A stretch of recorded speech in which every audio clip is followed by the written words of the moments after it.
J'ai choisi de vous parler en introduction assez brève des CMR. Les CMR sont des substances dont on entend le plus souvent parler, qui ont tout un risque chimique, mais tout agent chimique n'est pas CMR.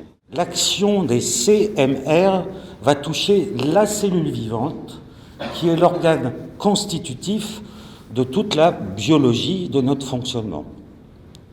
Les substances cancérigènes sont des substances qui vont agir directement sur la cellule vivante en modifiant son mode de développement qui deviendra anarchique et formera dans les organes des tumeurs dites cancéreuses. Ces cellules vont parfois disséminer dans le sang, ce sont les métastases. Les mutagènes sont des agents chimiques qui influent sur la cellule vivante, mais modifient le programme génétique, les chromosomes, qui se trouvent dans ces cellules. Des mutations d'organes et donc de fonctions vitales pourront apparaître. Les reprotoxiques, ils vont agir sur les cellules dont la fonction est la fertilité, qu'elle soit féminine ou masculine. S'exposer à des agents reproducteurs engage donc un risque pour la femme ou pour l'homme à baisser sa capacité de reproduction. Ces agents chimiques, dans le BTP, dans le bâtiment, dans les travaux publics, il faut qu'on se le dise, ils sont partout. Ils sont utilisés quotidiennement, voire massivement. L'exposition aux agents chimiques dangereux concerne tous les salariés du BTP au quotidien. Et après, si on focalise l'attention sur les données scientifiques, on peut dire que selon l'enquête Summer de 2010, 2 sur 3 salariés sont exposés au moins à un produit chimique. Et en plus, si on peut utiliser les données de l'INRS de l'année 2005, il y a presque 5 millions de tonnes de produits chimiques dans toutes les entreprises du bâtiment des travaux publics. Selon la loi, l'employeur organise avec la collaboration des autres organismes l'information et la formation à la sécurité des travailleurs qui sont exposés à l'action susceptible d'être exposés à l'action des agents cancérogènes, mutagènes ou reprotoxiques. Depuis 1991, il y avait eu 21 000 accidents de travail ici en France. 300 sont liés au risque chimique, c'est-à-dire les 3% des accidents. Donc, ce n'est pas la cause principale des accidents de travail ici, mais par contre, des maladies professionnelles en Europe, c'est franchement important. Les 30%, et en plus, ici en France, c'est malheureusement lié à l'amiante, poussière de silice, poussière de bois ou le ciment. La directive européenne du Conseil d'Europe a décidé de changer les pictogrammes sur fond orange, parce qu'il y avait plusieurs avec et c'était la même chose. Donc, pour essayer, c'est pas toujours simple, mais pour essayer de faciliter un peu la tâche, on a créé pour les gaz sous pression, pour les toxiques irritants, pour les cancérogènes, des autres trois pictogrammes totalement différents. Donc, par rapport au règlement CLP, on peut classifier les dangers de façon très différente. Pour les dangers physiques, les dangers pour la santé, les dangers pour l'environnement. La première catégorie, concernant les dangers physiques, c'est que les produits explosifs, c'est-à-dire qu'ils peuvent provoquer des explosions au contact d'une étincelle, d'une flamme, de la chaleur, un choc, des frottements, etc.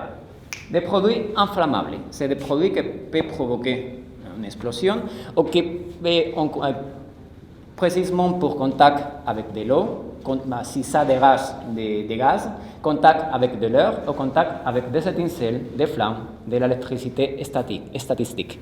Et ici, vous savez une chose, parce que normalement, on ne sait pas différencier entre ces deux pictos, que ça peut résulter un peu compliqué. Bon, les produits comburants sont des produits qui peuvent provoquer ou empirer un incendie et qui peut provoquer une explosion s'il y a des produits inflammables justement à côté. Donc attention. Et finalement, les gaz sous pression, bon, voilà, c'est clair, c'est des gaz qui sont contenus dans un récipient fermé sous pression. La deuxième catégorie, c'est les dangers pour la santé. La première, c'est les produits toxiques qui peuvent empoisonner même à faible dose. Les produits corrosifs, c'est qui peuvent ronger la peau et les yeux ou qui peuvent attaquer les métaux. Ici, vous avez les produits CMR. On a dit très bien tout à l'heure que c'est les produits cancérogènes, mutagènes, reprotoxiques et c'est les produits qui peuvent provoquer des allergies respiratoires, c'est-à-dire l'asthme, ou qui peuvent provoquer des dysfonctionnements sur les poumons et qui peuvent provoquer des maladies professionnelles liées précisément à ça. Les toxiques irritants qui peuvent empoisonner mais des doses plus élevées que pour les produits toxiques, ou qui peuvent provoquer certaines conditions embêtantes pour la santé, comme ça peut être des nausées, des somnolences, des vertiges, etc. Et finalement, c'est les dangers pour l'environnement, les dangers pour le milieu aquatique. Jusqu'à le 1er juin 2017. Donc, à partir de ce moment-là, les pictogrammes sur fond orange vont disparaître totalement. Et vous connaissez qu'il y a deux types de masques, que ça dépend de l'environnement, masque anti-poussière et masque à gaz et vapeur. Donc, dans le premier cas, il y a trois types de masques. FFP1, ça va filtrer les 80% des poussières qu'il y a dans l'ambiance. FFP2, ça va filtrer les 94% des poussières. FFP3, ça va filtrer les 99,5% des poussières qu'il y a dans l'ambiance. Si on travaille avec des autres produits chimiques, avec des solvants, avec n'importe quoi, des gaz, des vapeurs, on ne peut pas utiliser ce type de masque.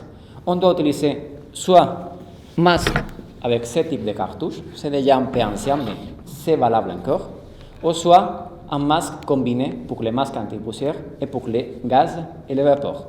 Et ça dépend de la famille des produits chimiques, et on verra ça là, selon la couleur qu'il y a là, qu'on doit choisir les filtres plus caractéristiques liés précisément aux produits chimiques qu'il y a dans notre activité. Donc, pour vous aider, normalement, la préconisation, c'est de regarder, si possible, la FDS pour vous orienter sur le type de cartouches à mettre en place. Les gants pour les risques chimiques.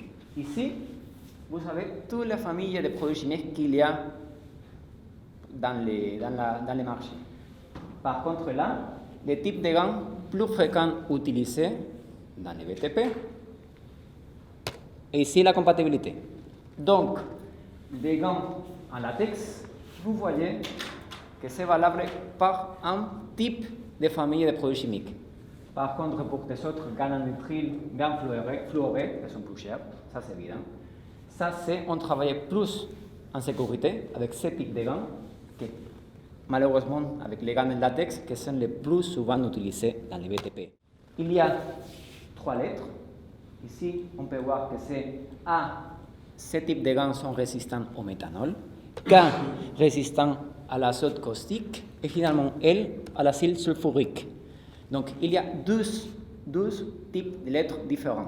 Donc, ça peut nous aider, même écrit sur les gants, ça peut nous aider à choisir le type de gants plus convenient. Il y a CE, les pictogrammes de la communauté européenne, donc c'est validé. Enlever les vêtements brûlés, faire couler de l'eau tempérée sur la brûlure, couvrir la personne, si brûlure, allonger la personne et, à ce moment-là, appeler les secours si c'est nécessaire. Les médecins du travail que nous sommes sont entourés de compétences nouvelles. Vous avez vu tout à l'heure Lilian Devidé, qui est l'ergonome du service. Ce ne sont pas des gens formés en interne, ce sont des gens compétents et diplômés et expérimentés maintenant. Et Louis, qui est également responsable du pôle prévention, qui est ingénieur chimiste de formation. Toute cette équipe nous fait remonter des informations et nous aide à décision. Côté employeur, à vos côtés pour être conseil, vous pouvez donc nous solliciter. Vous devez déclarer, vous employeur, nous services de santé, on doit connaître, vous devez déclarer les risques de vos salariés et nous pouvons vous aider pour ça. la cellule prévention, le médecin du travail, est capable de vous aider sur votre document unique, de dresser les fiches d'entreprise. Tout ça sont des documents qui ne sont pas que médico-légaux. Il y a une utilité. Les FDS, il faudrait qu'on les ait, parce que c'est légal, mais c'est aussi parce que vous conseiller, c'est connaître ce que vous faites avant. D'accord ?